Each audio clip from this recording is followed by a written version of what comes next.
कश्मीरी नेता हमेशा कश्मीरियों का साथ देते आए हैं। 370 और 35/8 में जम्मू कश्मीर में आतंकवाद पल रहा था और केवल परिवारों को 100 परिवारों को फायदा होता था। देखिए, माननीय राठौर साहब 7 बार विधायक रहे हैं। इससे पहले जम्मू कश्मीर में भारतीय जनता पार्टी ने पीडीपी के साथ सरकार चलाई थी। जितने भी समय सरकार रही, कविंदर गुप्ता जी स्पीकर रहे हैं, डॉक्टर निर्मल सिंह स्पीकर रहे हैं। उन्होंने हमेशा अनुशासन दिखाया है और स्पीकर की कुर्सी पर बैठकर यह दर्शाया है कि राजनीति का असली स्वरूप क्या होना चाहिए। राठौर साहब ने एक तरफा बात करते हुए ये लोकतंत्र की हार है और मैं तो इसे उस दिन को काला दिवस मानता हूं, उन 5 दिनों को जहां ये सदन चली। सदन में चर्चा होनी चाहिए थी डेली विजर वालों की, सदन में चर्चा होनी चाहिए थी 370 के बाद जो सुधरे हालात थे, सदन में चर्चा होनी चाहिए थी, लेकिन वो चर्चा उन्होंने होने नहीं दी। उन्हें इतनी क्या जल्दबाजी थी कि ये रेजोल्यूशन पास करना था। अगर ये रेजोल्यूशन पास करना था तो वो चर्चा करवाते। उत्तर दें, 370 से पहले जब नकली करेंसी भारत में आती थी पाकिस्तान के रास्ते, उसका उत्तरदायी कौन है? 35 और 370 की आड़ में जब कश्मीर में पत्थरबाजी होती थी, उसका उत्तराधिकारी कौन था? उसका प्रश्न चिन्ह है, उन पर प्रश्न चिन्ह है, उसका उत्तर दें। स्टेटस का मतलब क्या है? अगर वो चर्चा करते, समझाते ना। अनपढ़ तो वो हैं जो वहां बैठे हुए हैं, जो मार्शल लॉ का फायदा उठाते हैं। ये तरीका ठीक नहीं है और ये गलत है। जम्मू संभाग से उठे नेता, कश्मीरी नेता हमेशा कश्मीरियों का साथ देते आए हैं। कहते हैं हम जम्मू के बारे में सोचते हैं। आपने जम्मू कश्मीर में नई नई पोस्टें निकाली हैं जिसमें आपने हिंदी का, डोगरी का जिक्र नहीं किया। आपको राष्ट्रभाषा से प्यार नहीं है, राष्ट्रभाषा आपको चुभती है, आप राष्ट्र के साथ जुड़ना नहीं चाहते हैं।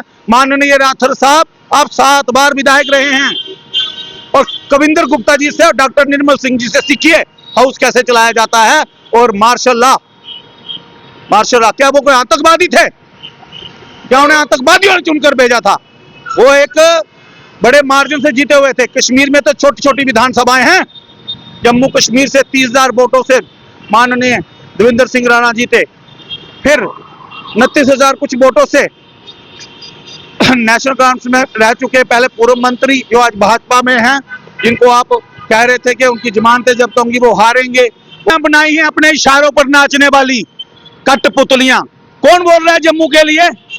आज डोगरे नजर नहीं आ रहे? आज राष्ट्रभाषा का अपमान हो रहा है, वो नजर नहीं आ रहा है आपको? जम्मू केवल अपनी पेंशन और सैलरी के लिए जी रहे हैं। ये डर नहीं लगता हमें? हम अपने मुख्यमंत्री का भी उतना ही आदर करते हैं, ड्यूटी सीएम का भी उतना करते हैं, लेकिन जनता ने बनाकर भेजा है इनको और उत्तर देना चाहिए इनको। मैं एक मतदाता हूं, मेरा प्रश्न है क्यों नहीं बोल रहे हैं आप?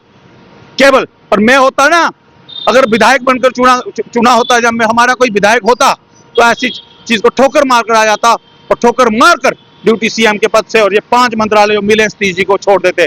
जम्मू कश्मीर में लोकतंत्र की हार हो रही है और ये अलगाववादियों ने हमेशा जम्मू कश्मीर में धोखा दिया है। मैं फिर से कहूंगा, 370 और 35/8 में जम्मू कश्मीर में आतंकवाद पल रहा था और केवल परिवारों को 100 परिवारों को फायदा होता था। आज तक लोकल कश्मीरियों को क्या मिला?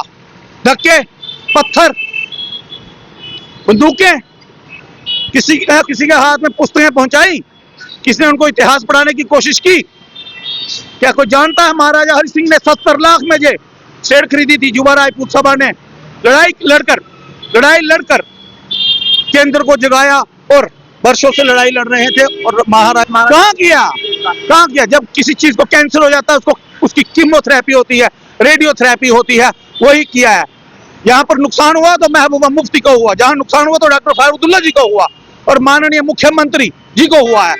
भारतीय जनता पार्टी सक्षम है, तभी जम्मू कश्मीर के लोग, बता दिया कि जम्मू कश्मीर के लोग गद्दार नहीं हैं और उन्होंने 28 लोग असेंबली में भेजे तो 29 थे। और फिर से नगरोटा कॉन्स्टिट्यूएंसी की जो सीट है वो भारतीय जनता पार्टी की झोली में होगी और जम्मू कश्मीर में 29 विधायक है और 29 विधायक रहेंगे। और नेशनल कॉन्फ्रेंस कोई भी फैसला बिना उन विधायकों के नहीं ले सकती है। और ये बता दें पहले भारतीय जनता पार्टी ने भी अपने स्पीकर बनाए थे 2, और ऐसा कभी असेंबली में नहीं हुआ। अरे ये अनुशासन में नहीं है, और इन्हें अनुशासन सीखने की जरूरत है। ऐसा नहीं होना चाहिए।